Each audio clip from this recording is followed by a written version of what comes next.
Hello friends, कैसे हैं आप सब। उम्मीद है आप सब मस्त होंगे। तो आज हम लोग वनस्पति विज्ञान बॉटनी का डिस्कस करेंगे। Second semester BSc first year second semester का ये फर्स्ट लेक्चर है।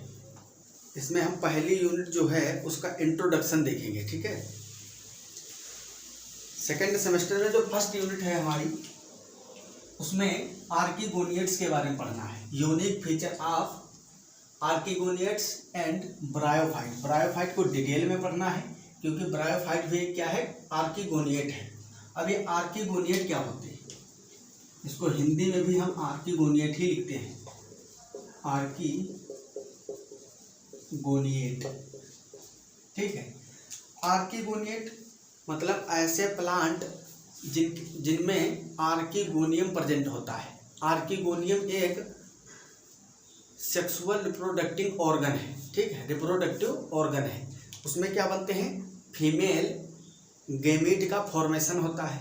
तो ऐसे पादप या प्लांट जिसमें आर्किगोनियम मिलता है उसको क्या बोलते हैं हम, आर्किगोनियट्स। इसकी डिफिनेशन लिखेंगे जब, आर्किगोनियट्स की मतलब ऐसे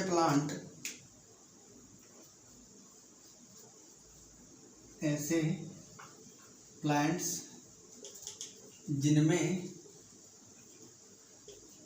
फीमेल रिप्रोडक्टिव ऑर्गन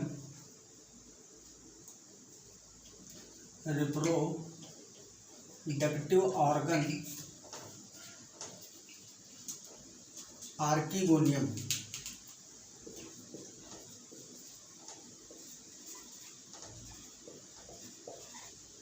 प्रेजेंट होते हैं,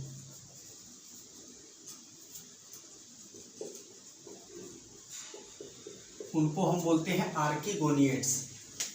ठीक है, आर्किगोनियम इस तरह का एक स्ट्रक्चर होता है। आपको बना के दिखा दूं, फ्लास्क शेप्ड।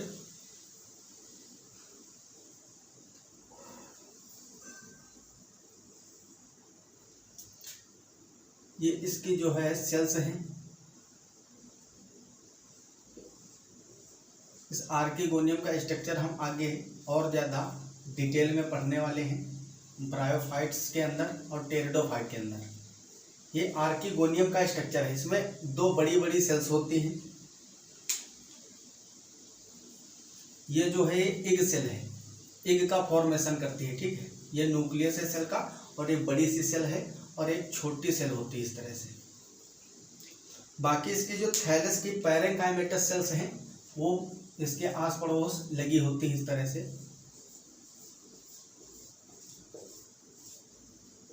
ये राइजोइड हैं थैलस के।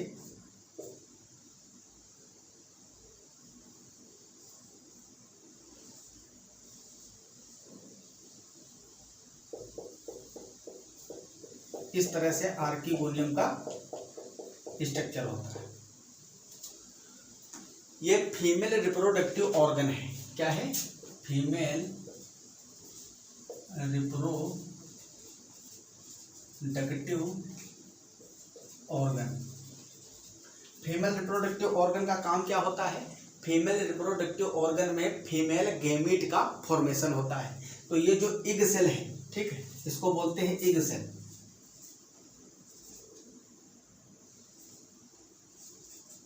यहां से फॉर्मेशन होगा किसका, फीमेल गैमीट का, और इसको बोलते हैं कैनाल।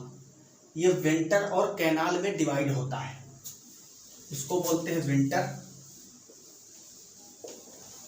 और इस पार्ट को बोलते हैं कैनाल। ठीक है, तो इस तरह से डिवाइड होता है। इसको कैनाल सेल बोलते हैं। जो सेकंड वाली छोटी है, रेड कलर का दिखाया है, कैनाल सेल। तो इस तरह से आर्किगोनियम का स्ट्रक्चर होता है। तो जिन पादपों में, प्लांट में ये आर्किगोनियम पाया जाएगा उनको हम बोलते हैं आर्किगोनियट्स।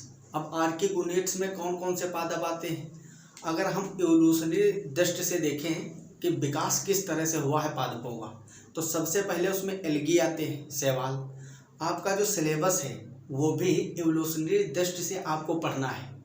एवोल्यूशन का जो ट्रेंड रहा है, जिस तरह से इवोल्व हुए हैं प्लांट, उसी के दृष्टि से, उसी के ट्रेंड में आपको पढ़ना है पूरे प्लांट के बारे में।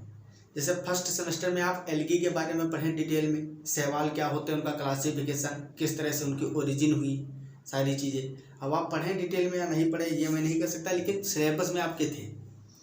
फंजाई तो अलग चीज़ है, उसको प्लांट में तो हम इंक्लूड नहीं करते। एल्गी जो शैवाल हैं उसके बाद में आते हैं ब्रायोफाइट, फिर टेरिडोफाइट, फिर जिम्नोस्पर्म, उसके बाद में एंजियोस्पर्म। तो ये है एवोल्यूशन का ट्रेंड। सबसे पहले क्या आते हैं, एल्गी। आज हम इसमें इंट्रोडक्शन की बात करेंगे, आपका बेसिक जो है वो मजबूत कर देंगे ताकि आगे के जो लेक्चर आएंगे ब्रायोफाइट टेरिडोफाइट के आपको समझ में आए। एल्गी मतलब शैवाल, यह हम विकास की दृष्टि से देख रहे हैं।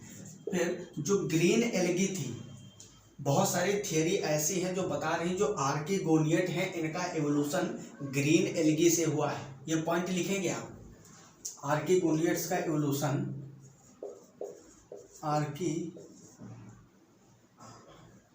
आर्कीगोनिएट का विकास ग्रीन एल्गी से हुआ है, ग्रीन एल्गी से हुआ है।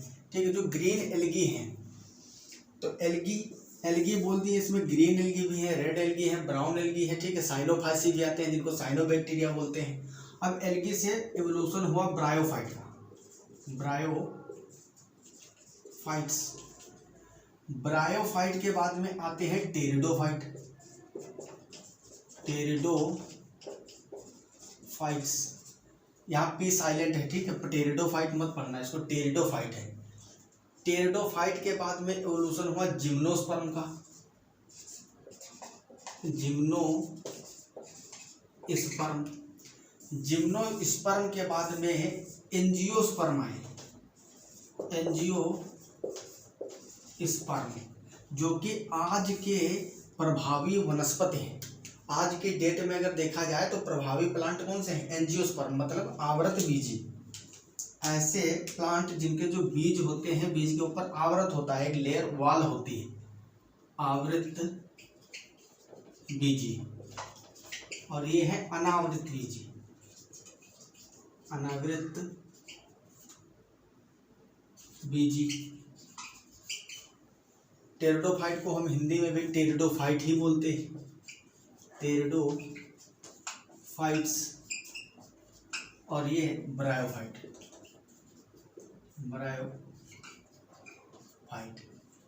तो ये इवोल्यूशन है। इस तरह से विकास हुआ। सबसे पहले आपको पता है लगभग आज से 3 अरब वर्ष पहले, लगभग 3 billion years ago first life I थी, वो भी ए सेलुलर थी। लगभग 3 बिलियन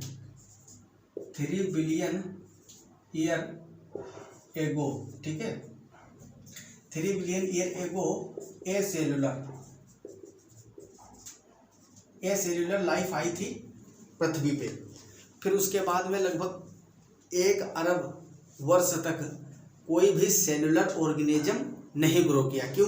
क्योंकि उस प्रकार की कंडीशन नहीं थी, जो टेम्परेचर और जो इन्वायरमेंट रिक्वायर्ड था एक सेलुलर लाइफ के लिए, वो उस समय प्रेजेंट नहीं था।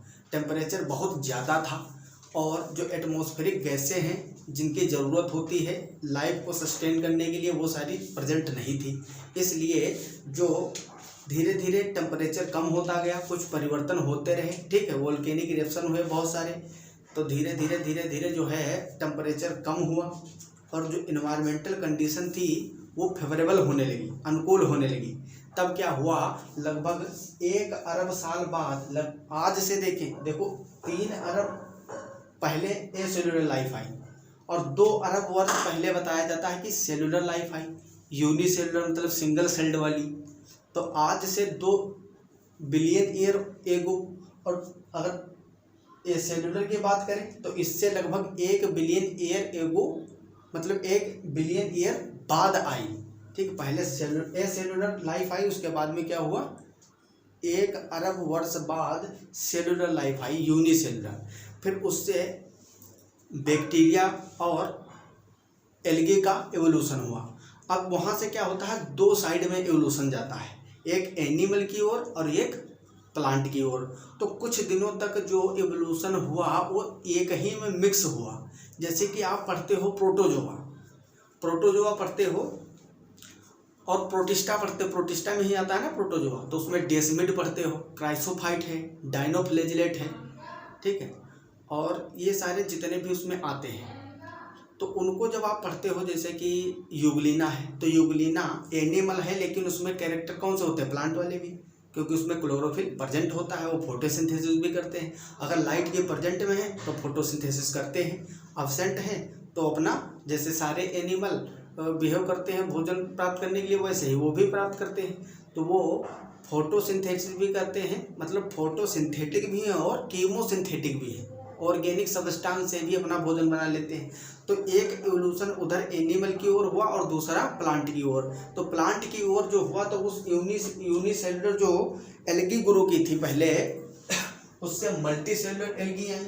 अब एल्गी में आप पढ़ ही चुके हो, जो साइनोफाइसी है, उसके बाद में क्लोरोफाइसी आए, फिर थियोफाइसी, फिर रोडोफाइसी। मतलब कॉम्प्लेक्सिटी एल्गी में बढ़ती चली गई। सबसे ज़्यादा डेवलप्ड एल्गी कौन सी है, शैवाल, लाल शैवाल, रेड एल्गी, वो सबसे बाद में आए थे। अगर एल्गी के अंदर भी इवोल्यूशन देखा जाए तो सबसे पहले साइनोफाइसी है, फिर क्लोरोफाइसी, फिर थियोफाइसी, उसके बाद में कौन है, रोडोफाइसी। और लेकिन अब आप सोचोगे कि रोडोफाइसी सबसे ज़्यादा विकसित थे, तो ब्रायोफाइट का जो इवोल्यूशन है वो रोडोफाइट से होना चाहिए था, लेकिन हुआ तो ग्रीन एल्गी से। अब ये कैसे ऐसे हुआ, अभी आपको जब हम फॉसिलाइजेशन बताएंगे, इसके बाद वाली जो यूनिट है उसमें हमको फॉसिल प्लांट पढ़ना है, किस तरह से फॉसिल का स्टडी करते हैं, फॉसिलाइजेशन और फॉसिल कैसे प्राप्त होते हैं। तो उसमें आप देखोगे कि फॉसिल के अकॉर्डिंग देखा जाए तो ब्रायोफाइट से पहले टेरिडोफाइट आए, जबकि ऐसा नहीं है, टेरिडोफाइट पहले आए हैं। इसमें वेस्कुलर बंडल नहीं है, इसमें जाइलम फ्लोएम उतने विकसित नहीं है जितने टेरिडोफाइट में है। टेरिडोफाइट के प्लांट हमारे और आपकी हाइट के बराबर होते हैं और खड़े रहते हैं, मजबूत है, स्ट्रॉन्ग है। और ब्रायोफाइट मैक्सिमम 70 सेंटीमीटर के ऊपर नहीं मिलेंगे आपको। ब्रायोफाइट में भी आगे डिटेल में बताएंगे कि इसमें 2 पार्ट होते हैं, लिवरवर्ट और मोसेस का। जो लिवरवर्ट है वो एल्गी की तरह मतलब प्रोस्टेट होते हैं, ठीक है, थैलॉइड स्ट्रक्चर होता है, थैलस के समान जमीन से चिपके हुए, ऊपर खड़े नहीं हो पाते हैं क्योंकि उसमें जाइलम और फ्लोएम विकसित नहीं हुई है।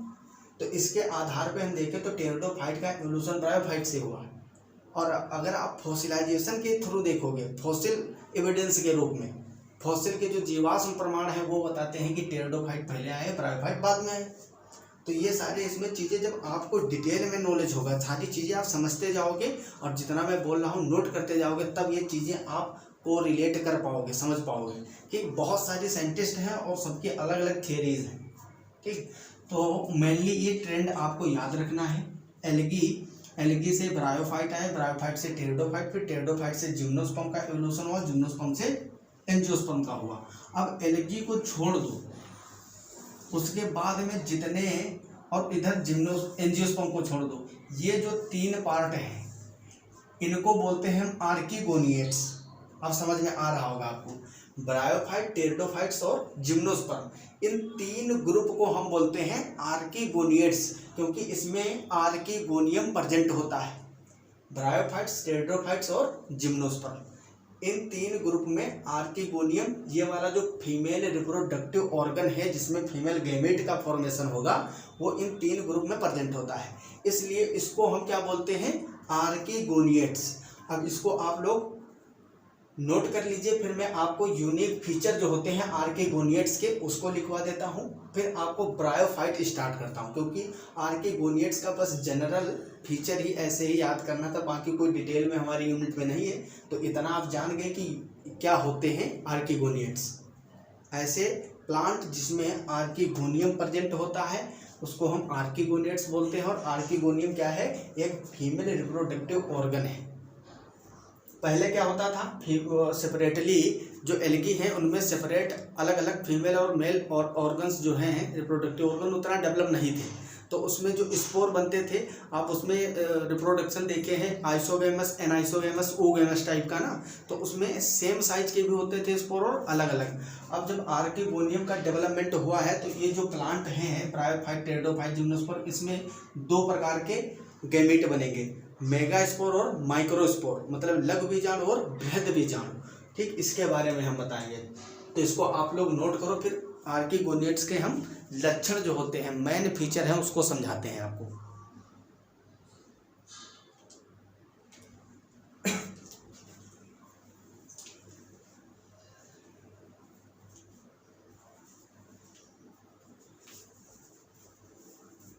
आई होप आप लोग नोट कर लिए होंगे पॉज करके।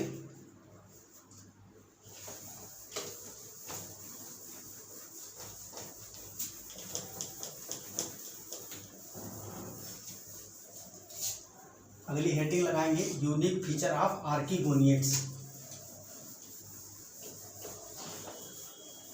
यूनिक फीचर्स ऑफ आर्किगोनियड्स, या मेन फीचर लिख सकते हो।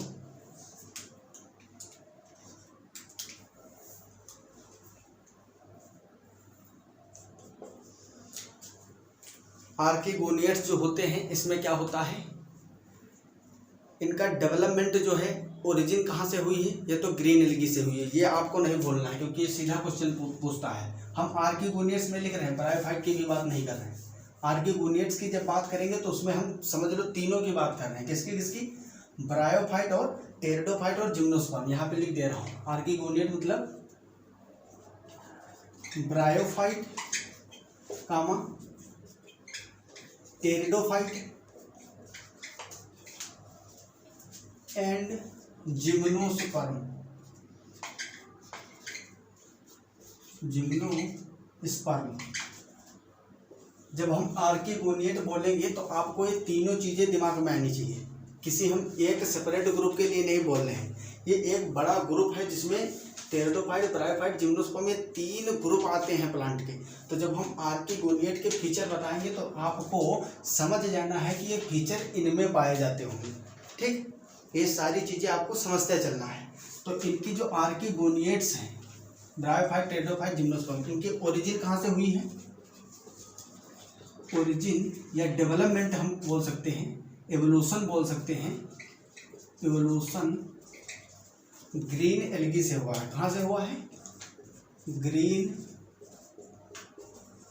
एल्गी, मतलब हरे शैवाल।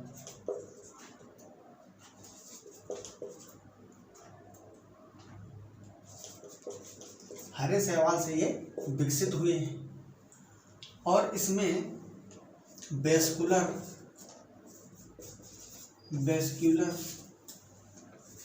सिलेंडर, या फिर आप वेस्कुलर टिश्यू बोल सकते हो। यहाँ पे सिलेंडर की जगह पे लिख सकते हो टिश्यू। ज़्यादातर सिलेंडर भी आगे यूज किया जाएगा। वेस्कुलर टिश्यू जैसे कि जाइलम, कामा फ्लोएम, इनकी ओरिजिन हुई है। इससे पहले जो एल्गी थे, एल्गी में शैवालों में उतने ज़्यादा डेवलप टिश्यूज नहीं थे। कॉम्प्लेक्स टिश्यू जो हैं, ठीक है, परमानेंट टिश्यू का अभाव था उसमें, ठीक है, उसमें नहीं पाए जाते थे। तो इनकी ओरिजिन ग्रीन एल्गी से हुई है और इसमें वेस्कुलर टिश्यूज जैसे जाइलम और फ्लोएम विकसित होने लगे हैं। अब जैसे जैसे आप आर्किगोनियड में आगे बढ़ते जाओगे तो आपको बहुत ज़्यादा टिश्यू में कॉम्प्लेक्सिटी देखने को मिलेगी। ब्रायोफाइट से टेरिडोफाइट में जाओगे, फिर जिम्नोस्पर्म में जाओगे तो आपको बढ़ती हुई मिलेगी। ठीक है, इनकी जो कॉम्प्लेक्सिटी है वो बढ़ती हुई मिलती है। और आर्किगोनियड में क्या होता है, इसमें एग सेल का फॉर्मेशन होने लगा है। ठीक, एग सेल पाई जाती है और एग सेल जो होती है वो स्पोरोफिटिक जनरेशन के लिए प्रिकर्सर का काम करती है। इसमें क्या पाई जाती है? एग सेल पाई जाती है।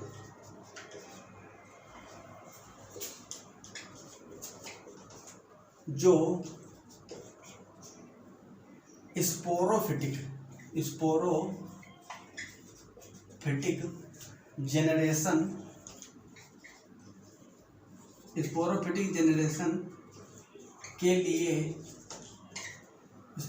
जनरेशन के लिए प्रिकर्सर का काम करती है। प्रिकर्सर का काम करती है, मतलब यहाँ से अब आपको स्पोरोफिटिक जनरेशन डेवलप होती दिखेगी। क्या होती दिखेगी? स्पोरोफिटिक कंडीशन आने लगेगी। और इसमें क्या होता है, इसका मेन कैरेक्टर है आर्कीगोनिएट्स। आर्कीगोनिएट्स are differentiated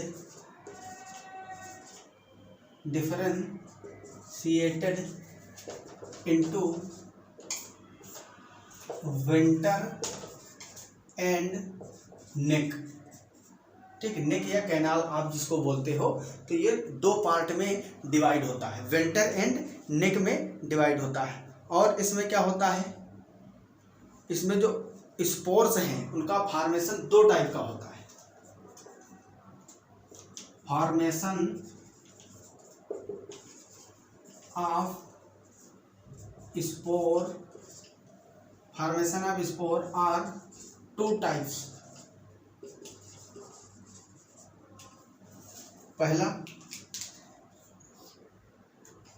micro spore and megaspore. अब माइक्रो स्पोर है जो इसको बोलते हैं लघु बीजाणु। ये मेल गेमीट है, ठीक है। मेगा स्पोर को हम बृहद बीजाणु बोलते हैं,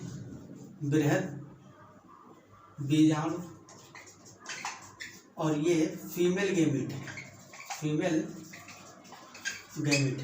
अब आप लोगों को पता चलना चाहिए, जो मेगा स्पोर है फीमेल गेमीट है, कहाँ बनेगा? अभी बताए थे फीमेल रिप्रोडक्टिव ऑर्गन, जो मेन फीचर है इसका आर्कीगोनिएट का, आर्कीगोनियम। तो इसका फॉर्मेशन जो मेगा स्पोर का है, ये आर्कीगोनियम में बनते हैं, आर्कीगोनियम में बनते हैं। और जो माइक्रो स्पोर है ये कहाँ बनेगा? लघु बीजाणु, ये एंथेरिडियम में बनता है, एंथेरिडियम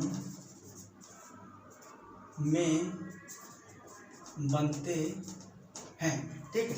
तो ये आपको याद रखना है सारी चीज़ें। और इसमें क्या पॉइंट हम लिख सकते हैं, इसमें जो जाइगोट होता है वो जाइगोट बनता है। जाइगोट बनने का कंडीशन यहाँ से स्टार्ट हो जाती है। Zygote is a product of fertilisation,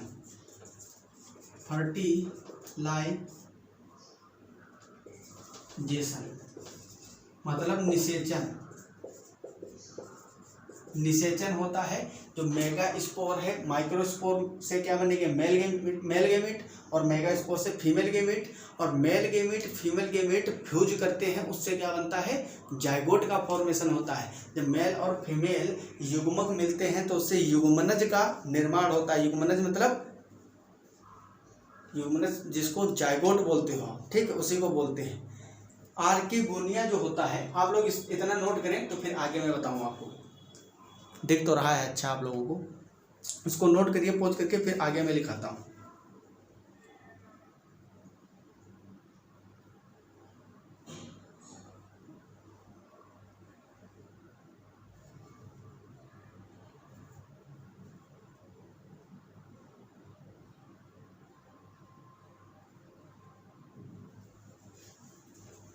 I hope आप लोग इसको नोट कर लिए होंगे।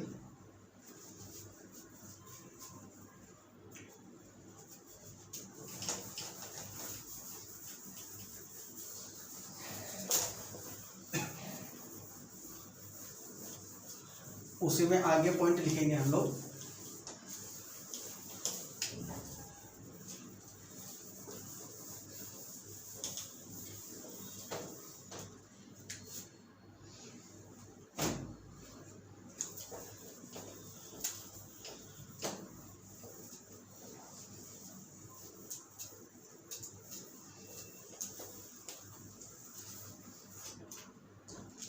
आर्कीगोनियम के बारे में। Archegonium is a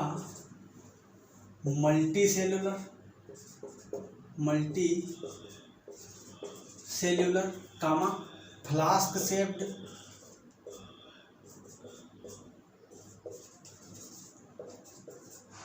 flask shape होता है और मल्टी सेलुलर होता है और कैसा होता है, ग्रीन होता है, ग्रीन कलर का होता है, ग्रीन। अच्छा, ग्रीन होने का क्या मतलब, अब देखो कोई प्लांट था, उसमें जब ग्रीन कलर का कोई एक और ऑर्गन डेवलप हो गया तो उसमें सरफेस एरिया फोटोसिंथेसिस के लिए बढ़ गया, मतलब ग्रीन है तो इसमें क्या होगा, इसमें भी फोटोसिंथेसिस होगा। और क्या होता है इसमें, क्या लिख सकते हैं हम, एग प्रोड्यूसिंग ऑर्गन। ये जो आर्किगोनियम है इससे एग का प्रोडक्शन होता है ना, एग प्रोड्यूसिंग ऑर्गन, ठीक है, ये एग प्रोड्यूसिंग ऑर्गन होता है। और इससे क्या होता है, ये कहाँ कहाँ पाया जाता है, अकरिंग इन ब्रायोफाइट्स, ब्रायोफाइट्स। अब ब्रायोफाइट में दो पार्ट होते हैं, लिवरवर्ट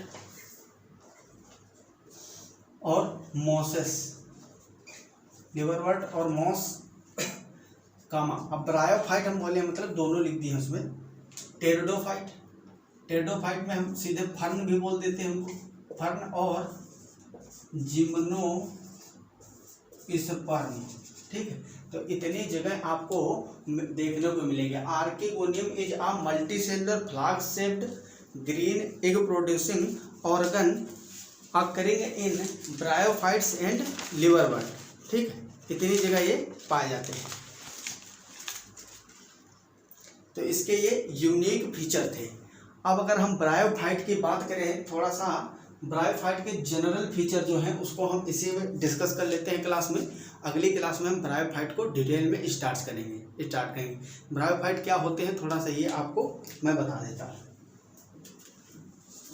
आर्किगोनियट्स आप लोग समझ गए होंगे अच्छे से कि क्या होते हैं।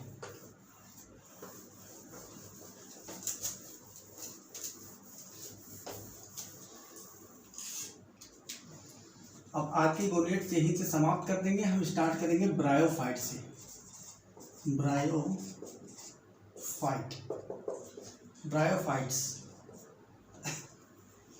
ब्रायोफाइट मेनली क्या होते हैं, ये मॉइस्चर जहाँ होता है वहाँ पे आपको देखने को मिलेंगे, क्योंकि एल्गी मेनली वाटर में होती है और वाटर से, जब वाटर में रहने वाले किसी ऑर्गेनिज्म से किसी दूसरे ऑर्गेनिज्म का एवोल्यूशन होगा तो सीधे वो वाटर से लैंड में तो जा नहीं सकता है, वाटर वाले फीचर तो उसमें रहेंगे ही। तो ये मेनली मॉइस्चर जहाँ पाया जाता है वहाँ होते हैं। कुछ इसकी स्पीसीज हैं जो कि अभी भी एल्गी की तरह इमर्ज्ड वाटर में रहती हैं, वाटर में डूबी हुई रहती हैं, जैसे रिक्सिया। आपको इसमें 3-4 स्पीसीज का लाइफ साइकिल भी पढ़ना है, उनको डिटेल में पढ़ना है। रिक्सिया है, मार्केंसिया है और एंथोसिरोस है, ठीक है, स्पेगिनम फ्यूनेरिया, ये बहुत इंपॉर्टेंट स्पीसीज हैं। और रिक्सिया मार्केंसिया मेनली हमारे यहाँ भी पाई जाती है इंडिया में काफ़ी जगह, जैसे एमपी है, यूपी है और गुजरात में भी कई सारी इसकी स्पीसीज देखने को मिलती हैं। तो ब्रायोफाइट्स मेनली कहाँ पाए जाते हैं, जहाँ मॉइस्चर होता है, ठीक है, नमी वाले स्थानों में पाए जाते हैं। ब्रायोफाइट मतलब ब्रायोन मीन्स होता है मॉस और फाइटोन मीन्स प्लांट, मतलब मॉस प्लांट। इसका अर्थ क्या होता है ब्रायोफाइट्स का, ब्रायोन मीन्स होता है मॉस और फाइटोन माने होता है प्लांट, मतलब मॉस प्लांट। अब ये थाइलॉइड स्ट्रक्चर है। ब्रायोफाइट को हम 2 कैटेगरी में डिवाइड करते हैं, अभी बताया था आपको, लिवरवर्ट और मॉस। जो लिवरवर्ट होते हैं वो प्रिमिटिव टाइप के ब्रायोफाइट है, प्रिमिटिव मतलब पुराने टाइप के, ठीक है। इसमें हम 2 कैटेगरी करते हैं, लिवरवर्ट और मॉस। अब इसके कैरेक्टर अगर देखा जाए तो ये प्रिमिटिव ब्रायोफाइट है, प्रिमिटिव ब्रायोफाइट है। और मॉस की बात करी जाए तो ये थोड़ा डेवलप है, ठीक है, डेवलप्ड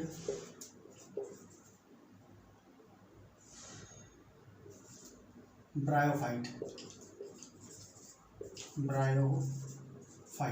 ठीक है। ये जो मॉस होते हैं लिवरवर्ट से ज़्यादा डेवलप होते हैं। अब इसके एग्जाम्पल की बात करें और इसके फीचर अगर लिखे हैं तो जो लिवरवर्ट होते हैं इनका स्ट्रक्चर, बॉडी स्ट्रक्चर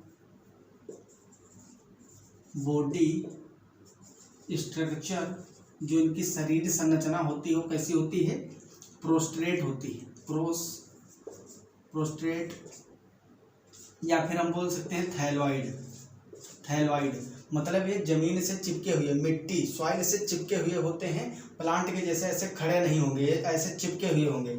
मान लो ये सरफेस एरिया है मिट्टी का, तो इस तरह से सॉइल में चिपके होंगे, थायरॉइड होंगे, ठीक, ऐसे थैलस इनका चिपका हुआ मिलेगा, ऐसे इरेक्ट नहीं होंगे प्लांट के जैसे। जो बड़े बड़े अमरूद हैं, ठीक, अमरूद है, जामुन है, आम है, सब पौधे लगे इस तरह से खड़े नहीं होते हैं पौधे। तो इनका बॉडी स्ट्रक्चर प्रोस्टेट या थायरॉइड होता है लिवरवर्ट का।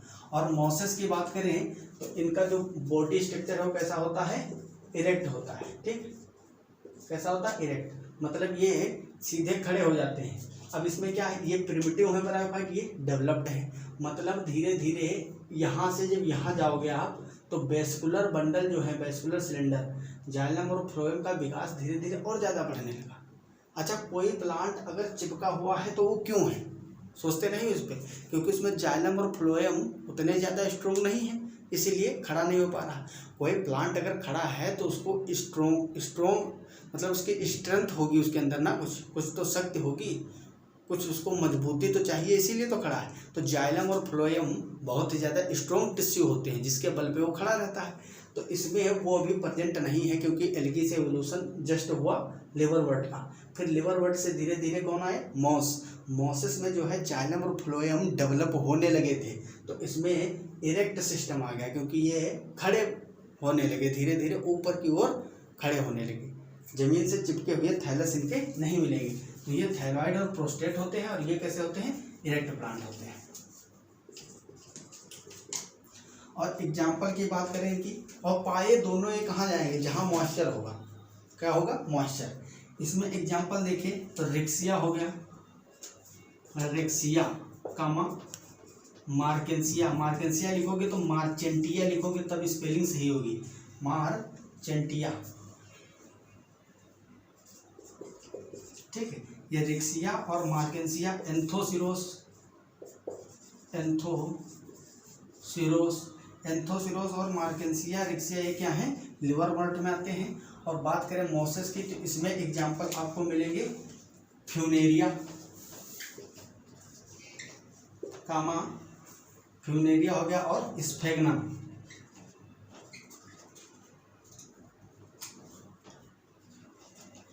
ये जो है बहुत इंपॉर्टेंट है, इकोनॉमिक दृष्टि से भी काफ़ी इंपॉर्टेंट स्पीसीज हैं। ये जो होता है इससे हमको पीट प्राप्त होता है, पीट का यूज बहुत ज़्यादा होता है। तो जब आगे हम स्पीसीज की लाइफ साइकिल पढ़ेंगे तो उसमें डिटेल में बताएंगे। इन दोनों को, ब्रायोफाइट्स को लाइफ सस्टेन के लिए, प्लांट लाइफ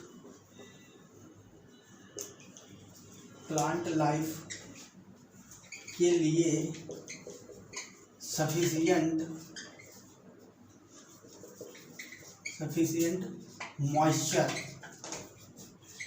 मॉइस्चर की ज़रूरत होती है, ठीक है।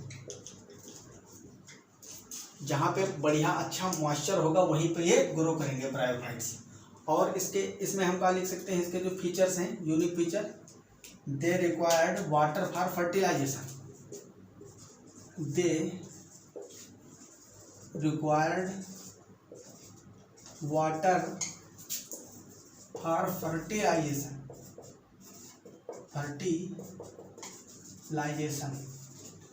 ये जो निषेचन होता है, इसको निषेचन बोलते हैं ना हिंदी में,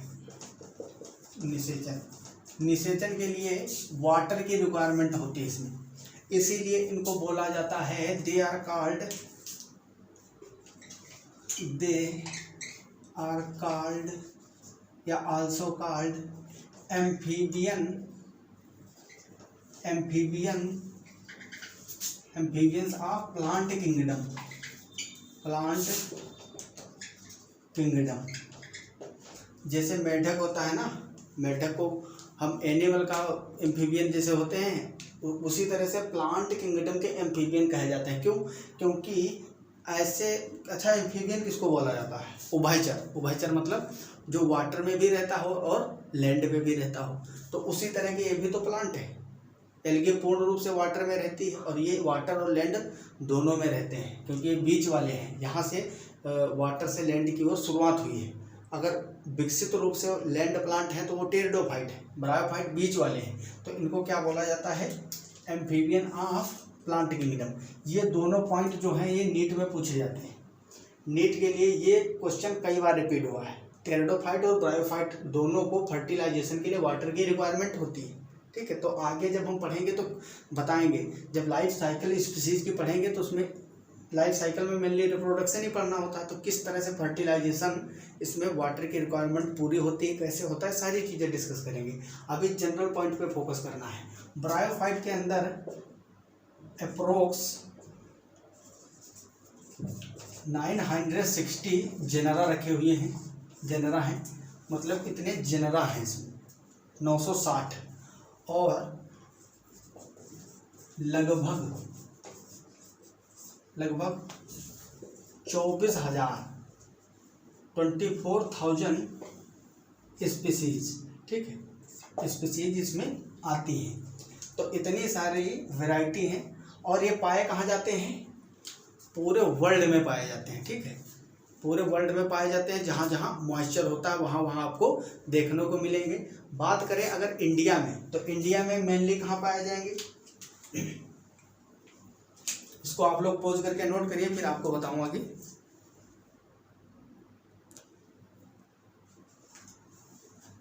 आई होप आप लोग पॉज करके नोट कर लिए होंगे।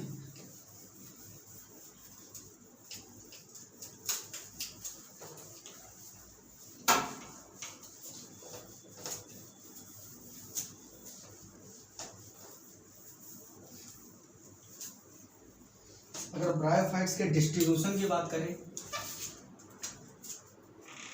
डिस्ट्रीब्यूशन, तो ये कहाँ कहाँ पाए जाएंगे, पूरे विश्व में पाए जाते हैं, पूरे वर्ल्ड में। जहाँ मॉइस्चर होगा, जहाँ मॉइस्चर होगा वहाँ पाए जाएंगे। इन इंडिया, अगर हम भारत की बात करें तो भारत में कहाँ कहाँ पाए जाएंगे, most of the species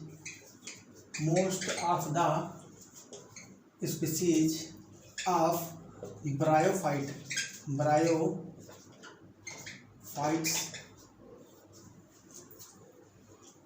bryophytes are occurs in northern and southern Himalayas.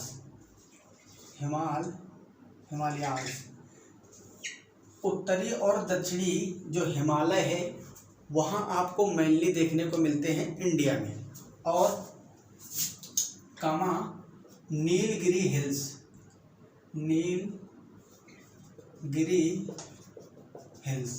जो नीलगिरी पर्वत है वहाँ आपको देखने को मिलेंगे, जहाँ सफिशिएंट मॉइस्चर होगा। सम स्पीसीज कुछ प्रजातियाँ, some species of liverwort and mosses भी कह सकते हो आप, जैसे कि riccia, marchantia, funaria are also found in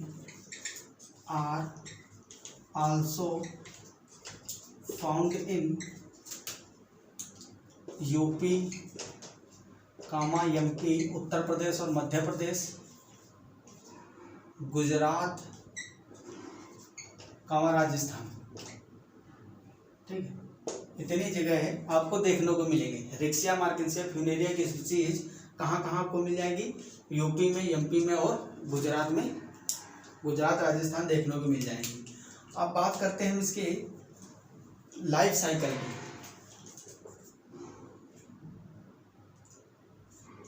to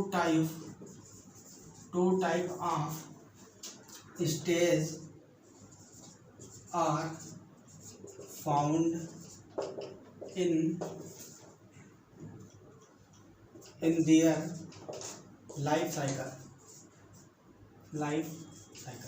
इसका जो जीवन चक्र होता है उसमें दो स्टेज पाई जाती हैं, दो प्रकार की स्टेज। एक तो गैमेटोफिटिक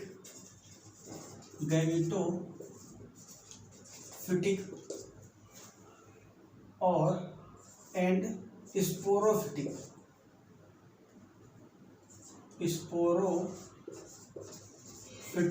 ठीक है, मतलब हिंदी में बोले तो युग्म कोद्भिद और बीजाणु